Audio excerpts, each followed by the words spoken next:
आसमान में छाए संकट के बादलों से हल्की बारिश हुई।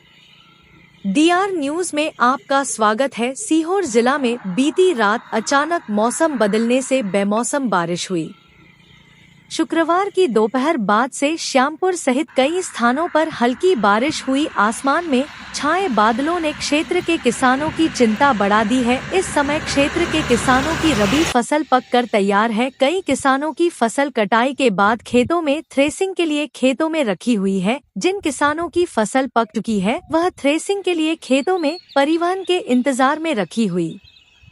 ऐसे में बारिश होती है, दाने खराब हो सकते हैं, जिससे किसानों को फसलों के उचित दाम नहीं मिलने से घाटा उठाना पड़ सकता है। बदलते मौसम के चलते किसान खेतों की तरफ रुख किए हुए हैं। गुरुवार की रात को तेज हवा, गरज चमक, हल्की बारिश हुई। लगभग 15 मिनट तक हल्की बारिश हुई। शुक्रवार की दोपहर बारिश फिर बूंदाबांदी हुई। तेज बारिश से गेहूं की चमक पर असर पड़ेगा।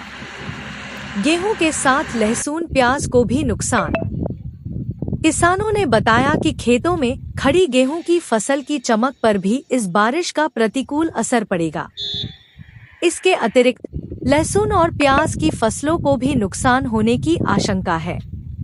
जिले के कई इलाकों में बारिश। यह बारिश बीती रात, इससे पहले 21 फरवरी को श्यामपुर में 1.3 मिमी, आष्टा में 4 मिमी और जावर में 3 मिमी बारिश दर्ज की गई थी।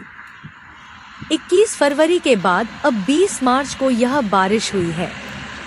इस बारिश से बीते 24 घंटे में दर्ज 38 डिग्री सेल्सियस अधिकतम तापमान के बाद लोगों को भीषण गर्मी से राहत मिली है। किसानों की चिंता बढ़ाई।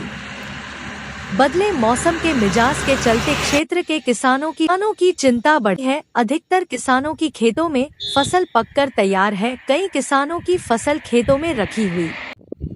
जिन किसानों की लहसुन की फसल तैयार हो गई वहां निकली हुई खेतों में रखी हुई है। यदि बारिश होती है फसलें प्रभावित होने से नुकसान हो सकता है। शुक्रवार की सुबह से ही बादल छाए हुए थे। दोपहर बाद शुक्रवार की सुबह से क्षेत्र में बूंदाबांदी हुई।